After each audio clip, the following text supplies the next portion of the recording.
എണ്ണയിൽ വറുത്തതും പൊരിച്ചതുമായ ഐറ്റംസ് കഴിച്ച് മടുത്തവരാണ് നിങ്ങളുണ്ടെങ്കിൽ ഉറപ്പായിട്ട് ഈ റെസിപ്പി ഒന്ന് ട്രൈ ചെയ്ത് നോക്കൂ. അപ്പോൾ അതിനായിട്ട് ആദ്യം തന്നെ നമുക്ക് ഒരു കപ്പ് മൈദപ്പൊടിയിലേക്ക് കുറച്ച് ഉപ്പും എള്ളും കൂടെ ചേർന്ന് മിക്സ് ചെയ്തിട്ട് കുറേശ്ശെ വെള്ളം ഒഴിച്ച് നമ്മുടെ ചപ്പാത്തി മാവിന് കുഴയ്ക്കുന്ന പോലെ ഒന്ന് കുഴച്ച് മാറ്റി വെക്കാം. ഒരു അരമണിക്കൂർ അവിടെ നിന്ന് നമുക്ക് റെസ്റ്റ് ചെയ്യട്ടെ.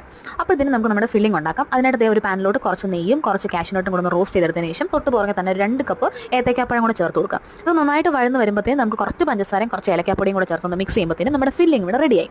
ഇനി നമുക്ക് നമ്മുടെ മാവിൽ നിന്ന് ഓരോരോ ഉരുളകളാക്കി ഉരുട്ടിയെടുത്ത് നമ്മുടെ ചപ്പാത്തിക്കൊക്കെ പരത്തുന്ന പോലെ പരത്തിയെടുക്കാം. ഞാൻ ഇതിനെ 4 പീസായിട്ട് കട്ട് ചെയ്യുന്നുണ്ട്. പിന്നെ ഓരോ പീസിലായിട്ടും നമ്മുടെ ഫില്ലിംഗ് കൂടെ വെച്ച് കൊടുക്കാം. നമുക്ക് ഇഷ്ടമുള്ള ഷേപ്പിലേക്ക് ഇത് മടക്കി എടുക്കാവുന്നതാണ്. എനിക്ക് പറയാവുന്ന ഒരു ഷേപ്പ് ഇതായതുകൊണ്ട് ഞാൻ ഇതിൽ ഈ ഒരു രീതിയിൽ ഫോൾഡ് ചെയ്തെടുത്തതേ ഉള്ളൂ. ഇനി നമുക്കൊരു അപ്പപാത്രത്തിലേക്ക് കുറച്ച് നെയ്യും കൂടെ ഒന്ന് തടവി കൊടുക്കാം ആ ഒരു തട്ടിലേക്ക്. പിന്നെ നമുക്ക് റാൻഡമായിട്ട് ഈ ഓരോരോ പീസുകളിൽ ഇങ്ങനെ നെയ്യ് തടവി കൊടുക്കാം. ഇതാവുമ്പോൾ പരസ്പരം ഒട്ടിപ്പിടിക്കുന്നത് ഒരു പരിധി വരെ നമുക്ക് ഒഴിവാക്കാൻ പറ്റും. ഒരു 30 മിനിറ്റ്സ് കഴിയുമ്പോഴത്തേനും നമുക്കിതൊന്ന് സ്റ്റീം ചെയ്തെടുക്കുമ്പോഴത്തേനും നമ്മുടെ അടിപൊളി സ്വീറ്റ് മോമോസ് ഇവിടെ റെഡി. കുട്ടികൾക്കും മുതിർന്നവർക്കും ഒരേപോലെ ഇഷ്ടപ്പെടുന്ന ഒരു റെസിപ്പിയാണ്. എല്ലാവരും ട്രൈ ചെയ്ത് നോക്കിയിട്ട് ഫീഡ്ബാക്ക് അറിയിക്കും. മാത്രമല്ല വീഡിയോ ഇഷ്ടപ്പെട്ടാൽ ലൈക്ക്, ഷെയർ ആൻഡ് സബ്സ്ക്രൈബ്.